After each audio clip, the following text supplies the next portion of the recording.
আজি মই হোলী কিয় মনোৱা হয় তাৰ বিষয়ে অলপ ক'বলৈ গৈ আছো। আৰম্ভ কৰিছো আজিৰ ভিডিঅ'টি।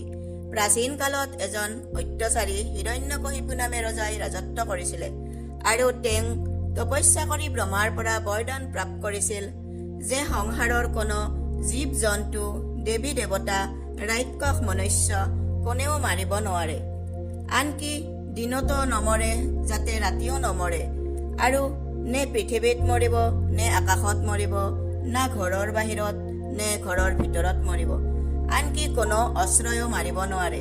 এনে বৰদান প্ৰায় হিৰণ্যকশিপুৰে নিজকে ভগৱান ভাবিব ল'লে আৰু সকলোকে ভগৱান বিষ্ণুৰ দৰেই তেওঁক পূজা কৰাটো বিচাৰিলে।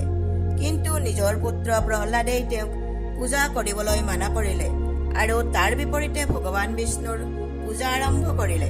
প্ৰহ্লাদ ভগৱান বিষ্ণুৰ পৰম ভক্ত আছিল আৰু তেওঁৰ ওপৰত বিষ্ণুৱে অশেষ কৃপা বৰষাইছিল। নিজৰ পুত্ৰই তেওঁক এৰি বিষ্ণুক পূজা কৰাটো তেওঁ সহজভাৱে ল'ব পৰা নাছিলে।